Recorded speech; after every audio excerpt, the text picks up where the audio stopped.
Welcome to the channel. My name is Matthias. So since we're getting a Wonder Man Disney Plus series, I think next week, which I really hope is going to be really good, because most of the Disney Plus series that we've had on the platform up until now, most have been misses. That aside, I wanted to do a video shining a spotlight on Wonder Man. Now, sadly, we can't dive into his character sheet because I don't have it, but I do have 3 Marvel trading cards of Wonder Man. So I have the one from Marvel Series 2, 3, and 4. So the thing is that with Wonder Man, he's had a very interesting evolution over the years, but I feel like the last 20 to 15 years, Marvel does not know what to do with him. Now, Simon Williamson, who is Wonder Man, started off as a character that had this axe to grind with Tony Stark. He was an engineer and he had his own company, and Stark Enterprises sort of screwed him over. This led to Simon falling into league with Baron Zemo, and he was converted into Wonder Man. And the whole plot of the story is that now he had become super powerful, and he was going to infiltrate the Avengers, and then he was going to betray them, but then he gets cold feet over the whole situation. And Wonder Man ends up betraying Zemo, saving the Avengers, but he sacrifices his own life to do it. Now, I do want to stop for a second and put a little bit of focus on the fact that Simon was an engineer, he was an inventor, and Marvel has sort of forgotten about this. It was even a thing during the West Coast Avengers when he would get really pissed off because no one would ask his opinion on scientific stuff, like they would always go to Pym.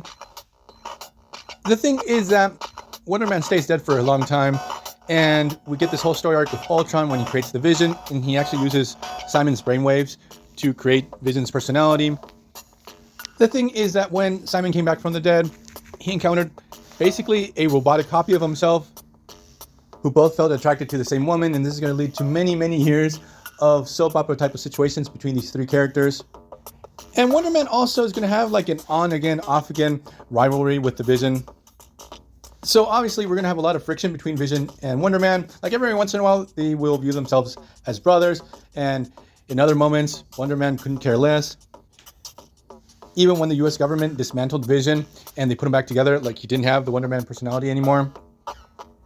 And Scarlet Witch begged Wonder Man to give him his brainwaves again, because Scarlet Witch had been married to Vision up until that moment, and Wonder Man was like, nope, no way. Now, at least for me, Wonder Man would be a second-tier powerhouse, at least with the Avengers. I always feel like Thor or Hulk are much more powerful than him. But he was like always the strong guy on the West Coast Avengers. He was a founding member. And I always found it cool, the fact that Simon is an actor, and this played into his whole situation when he was on the West Coast Avengers. So now in the Marvel Series 2 card, we have like Wonder Man's classic look. And it's pretty obvious that on the card he's battling against Grim Reaper, who would be his brother. He's one of my favorite Avengers villains, and the guy is a real piece of work. Now, I was pretty surprised when I got into his stats, because his strength is 7, so he's on the same level as Thor and Hulk. His speed is 3, agility is 2, stamina 7, durability 6, intelligence 3. It seems that already by this time they had downgraded his smarts.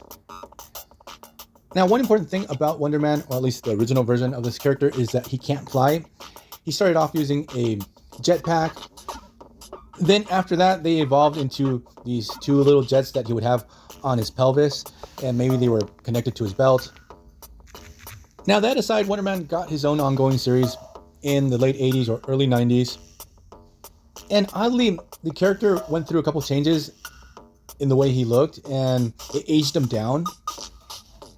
And the funny thing is that the same thing happened to Quasar. So both characters, late 80s, early 90s, they looked like they were in their early 30s. And then in both of their ongoing series, we get these new versions of both characters, which they're the same characters, they're the same guys, but now they look like in their very early 20s. That's the look that we get for the Wonder Man in his Marvel Series 3 trading card. And when we dive into his stats, we have a couple of changes. Like his strength is still 7, but his intelligence is now down to 2. Now in these cards, instead of having stamina and agility, they had added energy, protection, and mental powers, which he doesn't have. His fighting skills are a 4, and his speed also has gone down from a 3 to a 2. Then we have Marvel Series 4 that, personally, I hated that trading card series. Wonder Man's strength is 7, his intelligence is back up to 3, his stamina is 7, durability of 6. Son of a gun, I just realized that with the costume change of Wonder Man in the 90s, they made him look like Superboy. Also, I forgot to mention that Wonder Man got his own trading card with Beast. It was a team-up card. They were super friends when Wonder Man and Beast were on the Avengers together, and they even got their own 3-issue miniseries in the late 90s. So back then, when I was a kid, like, I was aware who Wonder Man was, but the first comic book that I ever read with Wonder Man was Force Works issue 1. It's the first time I see the guy in action, and he's killed off in that story. He's dead again, and he's going to stay dead, I think, at least for 5 or 6 years. Seemingly through her powers, had brought back Wonder Man, but in this really cool ionic form. I love that look with the Kirby crackle. Now, the thing is that Wonder Man would never really play a very important role in any of the big Avengers story arcs.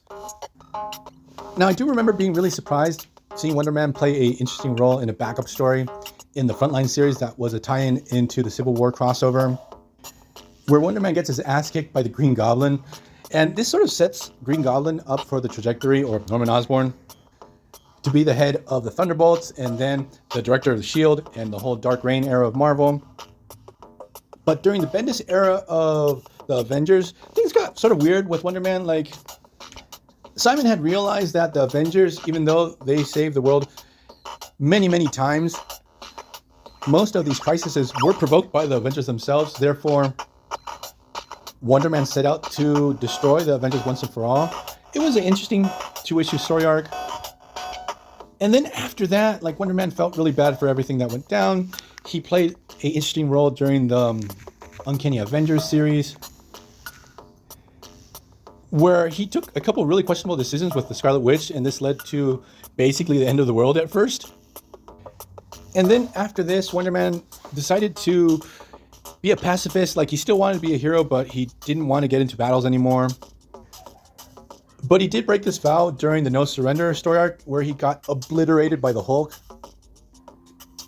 Now, for all the battles that I have Wonder Man fighting on his own, I only have 17 confrontations. That's it. Almost all of his battles are with the Avengers, so I can't tally those. So out of those 17 battles, he has 7 wins, 6 losses, 4 ties. Now, Wonder Man has 2 victories over his evil brother, Grim Reaper. He has a clean win over Captain Atlas and also the Colossus. We also have a win over Ultron, the Abomination, Archon. But Wonder Man has been defeated by Dr. Spectrum, Thor, Hulk, and the Black Widow. Now, for his ties, he has 2 ties against the Vision, 1 tie against the Starjammers, and 1 tie against the Avengers. So we're going to leave this Wonder Man video here. I hope you guys liked it. See you guys next time. Bye.